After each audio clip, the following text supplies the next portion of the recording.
കോച്ചേ കോച്ചേ അഞ്ചു മോനെ എടുത്തേക്ക. ഞാൻ കോച്ചിനെ കാണേ. അയ്യോ ഗംഭീറാണ്. ഇനിയിപ്പോൾ കാണാൻ പറ്റില്ല. അണ്ണൻ ബാറ്റിംഗ് ഓർഡർ തിരഞ്ഞെടുക്കുന്ന കഠിന പ്രയത്നത്തിലുള്ള അത് വളരെ നന്നായി. ഞാനും കൂടി കയറാം. നീ പോകുന്നുണ്ട്. അത് വളരെ കോംപ്ലക്സ് ആയിട്ടുള്ളൊരു പ്രക്രിയയാണ്. സാറില്ല, ഞാനും കൂടി കയറാന്ന്. നീ കയറണ്ടാന്ന്. സഞ്ജു ഇപ്പൊ കയറണ്ടെന്നല്ലേ പറഞ്ഞേ? വിടമാട്ടെ, എന്നെയും ദേശീയ കപ്പിൽ ടോപ്പ് ഓർഡറിൽ ബാറ്റ് ചെയ്യേ വിടമാട്ടെ. അയോഗ്യ സൂര്യെ, ഇന്നേക്ക് 3-ാം നാൾ ഏഷ്യ കപ്പ് ഫൈനൽ. ഉന്നയൊന്ത കോച്ചിനെടുത്ത് തോട്ടിലിട്ട് ഞാൻ ടോപ്പ് ഓർഡറിലാടുവേ. ക്യാപ്റ്റൻ എന്നായി ആലോചിക്കുന്നത്? അത് വേണ്ട അത് വേണ്ട. ഒന്നുമില്ല നോക്കിയിരിക്കും.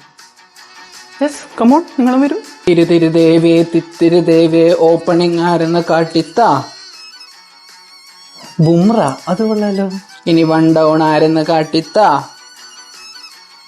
ദുബൈ. കൊള്ളാം. Left right combo. എന്നാലും ഇത് 10 നറുക്കല്ലേ ഉള്ളൂ. 11ാമത്തെ നറുക്കടിയാ പോയേ. ഇതാ 11ാമത്തെ നറുക്കടിയുണ്ട്. വെറുതെ അല്ല എനിക്ക് കഴിഞ്ഞ കളി ബാറ്റ് കിട്ടാൻ കോംപ്ലക്സ് പ്രക്രിയ തന്നെ. ക്യാപ്റ്റൻ ഇതിലൊരു പങ്കുമില്ലേ? പിന്നെ ഇല്ലാണ്ട് ഇടക്ക് മറ്റേ പ്രക്രിയ ഉണ്ട്. മറ്റേ ബാറ്റ് വെച്ച് 4 കള്ളി വരഞ്ഞിട്ട് ഇതായിരിക്കും വെച്ചേന്ന് ചോദിക്കുന്നത്. അങ്ങനെയല്ലേ എനിക്ക് കഴിഞ്ഞ കളി ബാറ്റ് കിട്ടാണ്ട്. ഞാൻ എന്നെ തന്നെ 11ാമത് എടുത്തു പോയി.